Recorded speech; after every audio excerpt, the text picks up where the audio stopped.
This was going to be one of my rare opportunities, or a few opportunities, to speak to the young man that's in here with us this afternoon because of schedule conflicts and things going on, both on the air here at WGAC and things going on in his life. It was going to be kind of tough to get him in here this week if we didn't do it the way that we're doing it, which is on tape. So no phone calls this hour, but trust me, you're going to want to hear what this man has to say.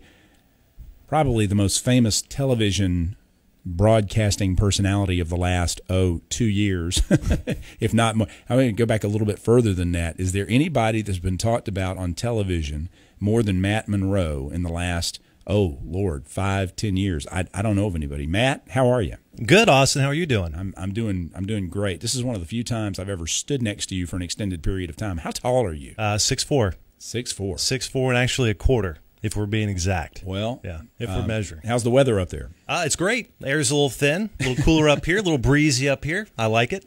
But thanks for having me so much. I really appreciate it. Well, we wanted to give you an opportunity and wanted the folks of Augusta to hear from your own voice exactly what in the world happened, or at least as best you can tell the story, after 14 years at WJBF News Channel 6. Primarily, I was going to say, when you came to town, did you start off on the morning news? Started off doing weekends. I came here, my first day was April 12th, 1997. Wow. And it was the Saturday that Tiger Woods was marching with his, 15-stroke lead at the Masters. That was his very first win. And I remember being in the parking lot of the Augusta National doing my first weather hit with John Friday. And that's a blast from the past. Well, I was going to say, John Friday was a weekend weather guy, wasn't he? He started off in radio. Right. Then, he replaced me at RXR. Right. Yeah. And then he went to weekends at JBF, and then he went to mornings at JBF. And I took the weekend job from, I didn't take it from him, but Tom Knight left, if you recall that name. Absolutely. He went into one of his other endeavors, and then they hired me to fill in for him. And then John Friday went to Orlando in September of 97, and I took his job.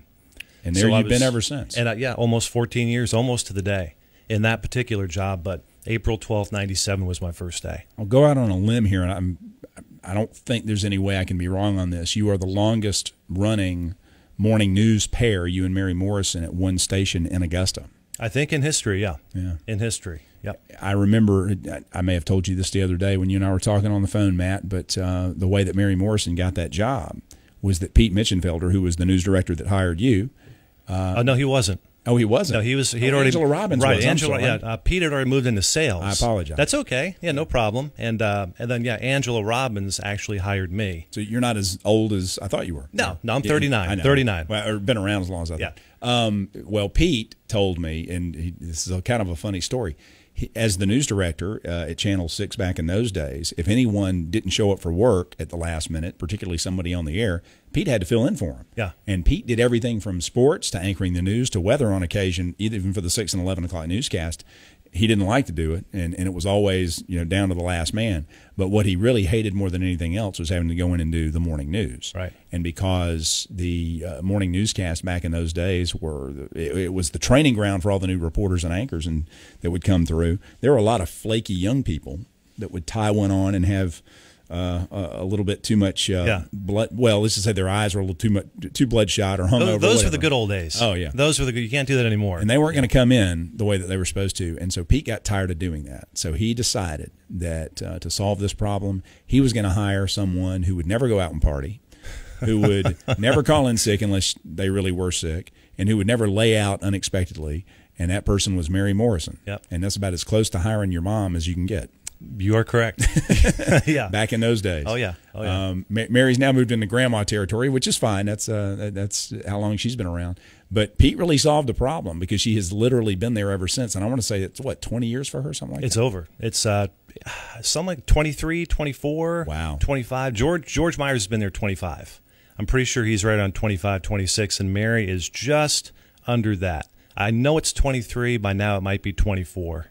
Wow. It's right in there. Well, yep. I was going to say you were there 14 years, so you made that transition from Mary as a mother to Mary as a grandmother. Yeah, literally. Yeah, she has 4 beautiful grandkids, and yeah, she's a very lucky lady to have those 4 beautiful grandkids. Well, for most of your run, you were a 3 to 4-fold #1, which meant that not only were you #1 in the morning, but you were #1 by a 1, 2, and 3 times margin. it was pretty lopsided. And you know, a lot of that is attributed to the personalities and the popularity of you and Mary, but also, being realistic, a lot of it was Good Morning America's popularity in this market. Sure. NBC didn't exist for a long period of time, and so the Today Show was never as strong here as it could have been or should have been, and CBS has never had a morning show worth a toot since Captain Kangaroo went off the air. Right. In fact, they just switched anchors again. They just yanked their main male anchor, Chris Raggi. They just yanked it. They play musical chairs with that CBS early morning show. Yeah. The national show we're talking about. Oh, absolutely. Just not to confuse people, not WRDW, but the national show.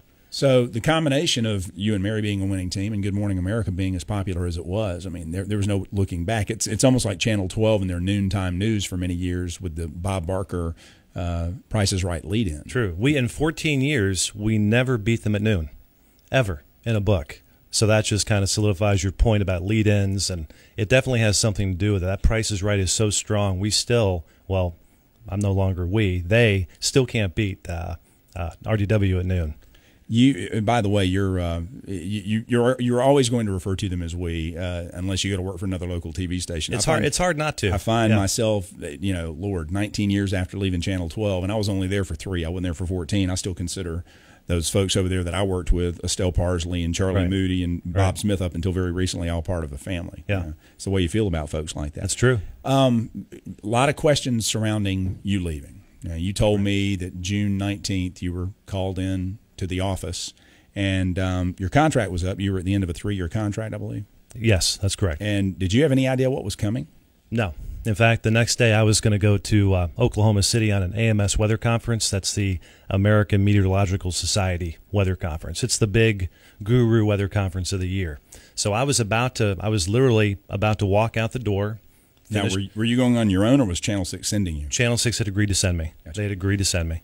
I had at that point paid for it on my own, but they would reimburse me, and they did. They kept their word and reimbursed me. But I was literally finished with the noon show, cleaning out my desk to go away for a week, and I was called in the office, one of the manager's offices, and then the news was delivered to me. And they just said, point blank, Matt, we don't have a spot for you anymore. Your contract's up. It's not going to be renewed. Here's a 2-month contract extension. You can choose to sign it. You can choose not to sign it. That's your choice. But if you sign it, your last day will be August 19th. And I said, that's fine. That's what you guys want.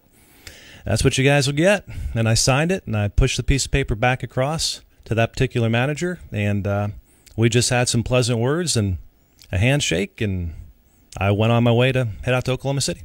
That's Matt, pretty much it. The ratings for the morning news are still a strong #1 for Channel 6, but you don't have your multiple factors of the gap, audience dominance. The gap is closing. Yeah, the gap is closing. Yeah. And I attribute it mainly to the Today Show's increasing popularity and an incredible presence in the market from both Lindsay Gardner and Liz Hill, and for that matter, Tim Strong and Jay Jeffries, yep. who's been around almost as long as you and I have been. Yeah, he keeps disappearing and reemerging. You know, he's a good guy. Isn't he one of those lovable people in the world too? Yeah, I mean, he is. He's a really good guy. Incredibly popular with the audience. Well, when you were having the conversation with your managers, did they say that it was a ratings issue? What did they say? They didn't say much of anything, really. I asked them why, and they said they were going in a different direction. They were going in a different direction. And I said, well, what direction do you want to go? And they said, we're going in a different direction. And that was pretty much it. I said, okay. I mean, I can't, I'm not going to twist their arm to give me another contract. It's their decision ultimately. And I would love to have stayed. I bought a house 3 years ago. I never planned on leaving here. I love it, and I'm still trying to stay. So for 11 years, you were in an apartment? Correct, I was. Wow. I was. I could never quite, I think things through, I guess maybe overly too much, and I just really could never quite bite down on owning something, but I finally said, you know what? I've been everywhere in America. I've traveled literally to all 50 states, through all 50 states, and I never wanted to be anywhere else but Augusta. This became my home. And I don't actually have family here. My family's mainly in New York, but we have planes in Augusta that go home to New York every single day. And when I want to go home, I jump on one. And then I come home to Augusta. And I just had never planned on leaving. It was your intention, I believe, to one day, many years from now, take over for George Myers, and George has been doing what he's doing for 25 years, as you said. Right. He probably realistically would want to do it maybe 10 at the most, maybe even a little less than that. I don't know his personal plans. Right. He's one of those guys that is impossible to dislike, especially in person. He's just everything you see on TV and more. Yeah. If there's anybody more likable than somebody like Jay Jeffries, it would be George Myers. I mean, those guys are the salt of the earth, and George is just he's a pure individual. So you envisioned yourself at some point, sure, perhaps succeeding him. Sure, yeah. Had you talked to Angela Robbins and your other news directors about that possibility one day? Mark Rosen, who for many years was your news director. Yeah, Angela was my news director from '97 to 2000, and then she went to Charlotte, where she still is, and then Mark Rosen became my news director from 2000 to maybe 2009, just a couple of years ago, when they entered that shared services agreement with AGT. Channel 26. Right, Channel 26. They moved Mark over there to become the news director. He's still there. And the executive producer, Dan Schillinger, became my new news director. So I've had 4 general managers and 3 news directors in my 14 years. Wow. We're going to take a quick break here. When we come back, we'll get into a little more meat and potatoes here with Matt on his departure and what he thinks caused it. Stay with us. AM 580, 95.1 FM, News Talk, WJAC.